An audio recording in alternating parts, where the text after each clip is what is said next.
three-part series, The Dyslexic Doctor.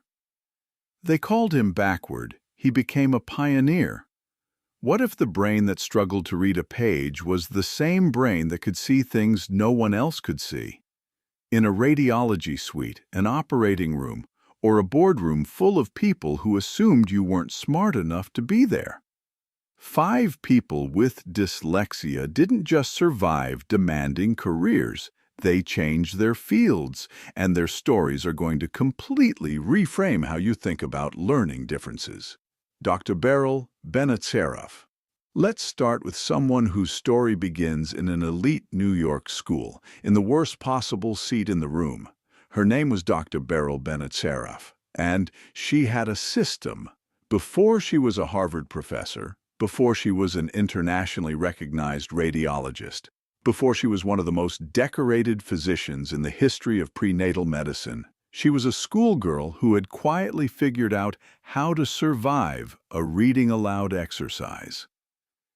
She would count the number of students in front of her, find the paragraph she'd be asked to read, and practice it over and over until it was her turn. Not because she wasn't intelligent, because she hadn't yet been given a language for what her brain was doing. Benacerraf grew up in New York, the daughter of Beryl Benacerraf, a Nobel Prize-winning immunologist. She spent her early years in France and returned to New York City at age 7, attending the Bushby School and Barnard College in Manhattan. The pressure of expectation in that household was significant, and yet she was quietly struggling with something no one around her could name. Her struggles were at first attributed to being multilingual. She had moved from Venezuela and was navigating languages. But her reading difficulties didn't improve as she learned English, and her parents sometimes described her as lazy or careless. That label, lazy, is one of the most damaging things you can say to a dyslexic child, working twice as hard as everyone else just to keep up. In college, she took science and math, placed out of foreign languages, avoided history, and began dictating her work and paying other students to type it. She applied to Barnard Early Decision specifically to avoid the SAT, only taking it after she was already accepted. She eventually made it into medical school, and something shifted. She later said that dyslexia was less of a handicap there because the textbooks included a lot of graphs, images, and charts. Her brain, which had always struggled with walls of text, came alive with visual information. During a residency in the Department of Radiology at Massachusetts General Hospital, a professor noticed something remarkable about her. He remarked on her ability to spot things in images and suggested she consider a career as a radiologist. She had been planning to go into surgery, but she rethought everything. "Radiology is where I belonged," she later said. "I live in a world of patterns and images, and I see things that no one else sees. Anomalies jump out at me like a neon sign." That insight, that her dyslexic brain wasn't broken, it was differently calibrated, became the engine of one of medicine's most groundbreaking careers. Benacerraf's research established the standard for using neutral fold measurements to help determine the risk of Down syndrome during pregnancy, a discovery that launched the field of genetic sonography and dramatically improved prenatal diagnosis worldwide. She authored more than 300 peer-reviewed articles and wrote the classic best-selling book, Ultrasound of Fetal Syndromes.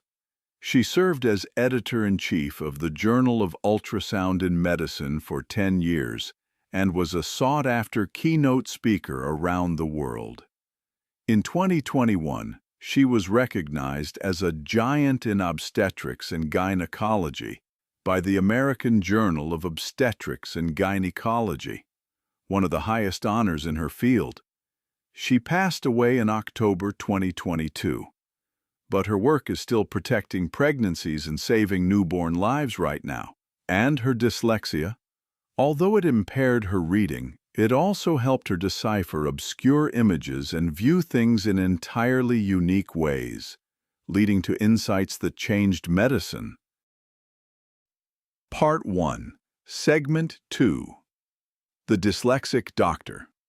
Now let's talk about someone whose path to distinction looked completely different, Marc Rowe, and started with a word no child should ever hear applied to themselves. Dr. Chris Bushby. Dr. Chris Bushby was labeled backward in primary school.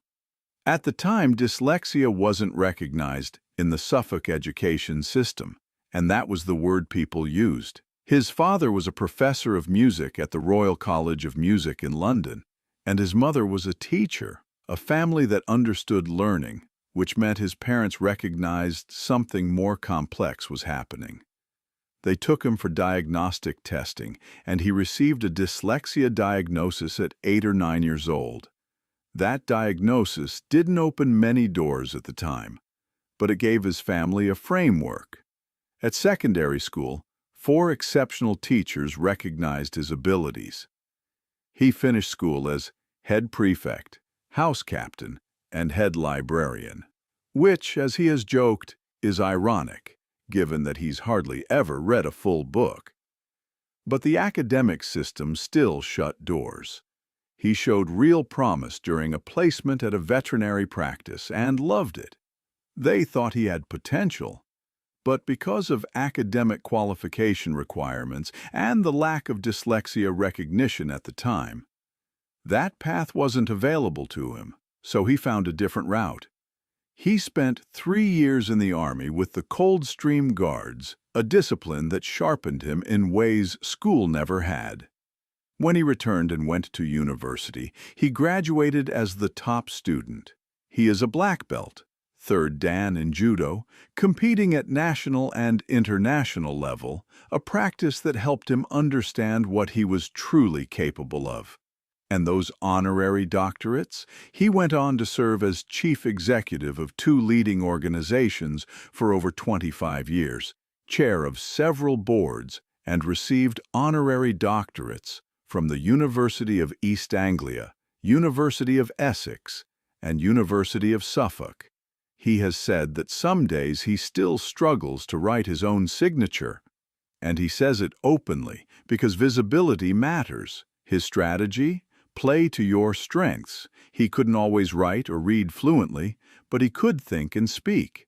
He was the only student in his school to score a perfect 20 out of 20 on his oral English exam. He uses dictation software, audio and visual tools.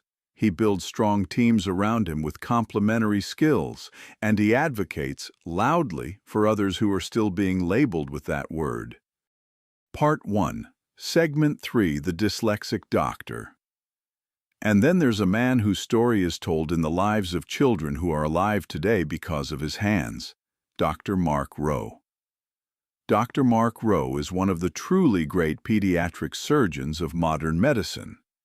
His work in newborn physiology profoundly changed how babies are cared for in intensive care units. His research, along with the many people he trained, has unquestionably affected the lives of hundreds of thousands of newborns. He was chief of pediatric surgery at the University of Pittsburgh. He was also dyslexic and faced serious reading struggles throughout his education. The contrast is almost hard to hold in your mind.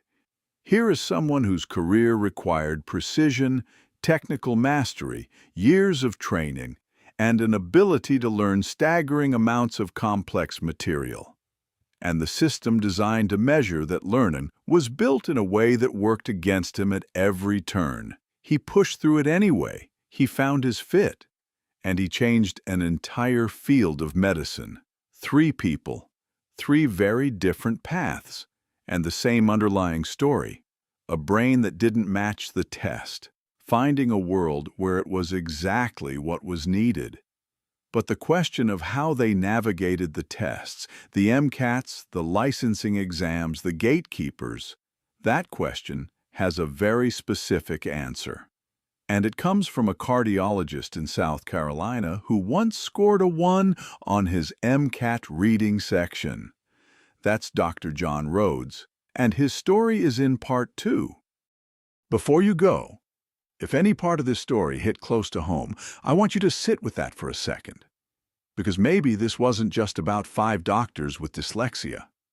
Maybe this was about you, or someone you love, or a younger version of yourself who was handed a label instead of a ladder. If that resonates, I have something for you. It's free. It's called The Case of the Missing Potential, File 0. And it covers 5 signs that your potential was never actually missing. It was just misunderstood. The link is right in the description. Go grab it. It cost you nothing, and it might change how you see everything. Now, if this video meant something to you, here's how you can help this message reach the person who needs it most. Like this video. It tells the algorithm this story matters, and it gets it in front of more people who are still searching for permission to keep going. Subscribe and hit the bell. We're just getting started, and you don't want to miss what's coming next. Drop a comment below. Tell me, did you see yourself in any of these stories? Do you know someone whose potential was misunderstood? I read every single one. Share this. Send it to a parent, a teacher, a student, a friend, anyone who needs to hear that the struggle doesn't disqualify them. One share from you could be the thing that changes someone's entire direction. The door isn't closed. It just might need a different key. I'll see you in the next one.